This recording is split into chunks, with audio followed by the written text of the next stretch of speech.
नमस्कार. मी राजेश पंढरनाथ मांदाडे, मुक्काम पोस्ट चाचोरा, तहसील रायगाव, जिल्हा यवतमाळ. आणि आज आपण जो हा प्लॉट पाहून राहिलो आहोत, हा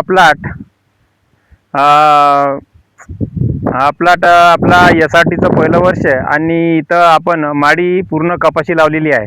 तर एका महिन्यामध्ये हिची वाढ जी आहे ही चांगल्या पद्धतीनं झालेली आहे. तर याच्यामध्ये आपण नियोजन काय केलं प्रथम, तर आपण यामध्ये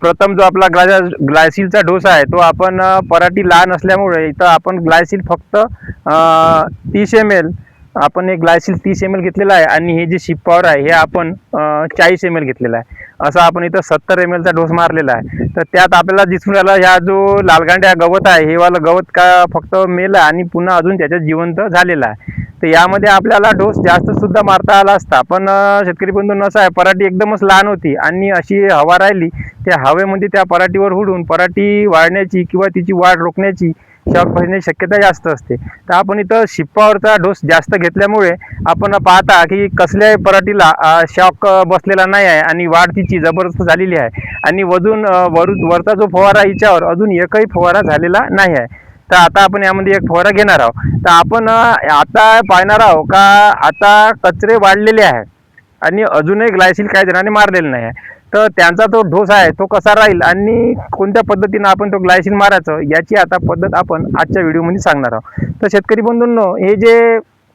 ग्लायफोसेट आहे 41% मध्ये, याचा डोस आपल्याला आता 70 ते 80 ml पर्यंत करायचा आहे. म्हणजे ना, किंवा असं समजा की तुम्ही याचा डोस तुम्ही स्वतः ठरवू शकता. कारण कचरा जर आपला छोटा असला 5 पाणी 6 पाणी, तर याच्यामध्ये आपण 60-70 ml पर्यंत कव्हर करू शकतो. पण जर आपला कचरा मोठा राहिला तर आपल्याला याला 90 ते 100 पर्यंत न्यायचा आहे. म्हणजे याचं डिसिजन हे सर्वस्व तुमच्यावर आहे. आम्ही जरी म्हणलं का आमचा कचरा 50 ml मध्ये पूर्ण सुपडा साफ झाला, पण तुमचा होणार नाही. कारण गवताची कंडिशन पाहून आपल्याला तणनाशकाचा डोस वाढवावा लागते. तर याच्यामध्ये टाकण्यासाठी आपण एक जुगाट सांगतो. तर ह्या ग्लायसिलमध्ये आपल्याला 1 लिटरमध्ये एक सुम्याची डब्बी असते, ती मी त्याचा फोटो टाकणार आहोत. तर ती आपल्याला 100 ते 150 रुपयाला मिळते. आणि तिचा आपल्याला प्रतिपंप खर्च म्हणलं तर 5 ते 10 रुपये एवढा खर्च तिचा आहे. तर ती डब्बी आपल्याला पूर्ण या 1 लिटरमध्ये टाकणे आहे. आणि याचा डोस मग आपल्याला ग्लायसिलचा आपण 60 ml पासून तर 100 ml पर्यंत, आणि याचा 100 ml पर्यंत म्हणजे तुमची आपलं गवताची कंडिशन पाहून, जर तुमच्यामध्ये केना इचवा हे जर जास्त गांजर गवत जर याची संख्या जास्त असेल तर तुम्ही याचा डोस 90 ते 100 पर्यंत सुद्धा मारू शकता. अशा तऱ्हेने आपण आता या SRT बेडचं पूर्ण गवताचं नायनाट आपण आता करणार आहोत. आता शिप्पावर कमी घेतलं किंवा नाही मारलं तर चालते, पण आपल्याला ग्लायसिलमध्ये सुमीमॅक्स हे टाकणं जरुरी आहे. आता तुम्हाला सुमीमॅक्स टाकल्यामुळे होणारे फायदे हे सांगतो.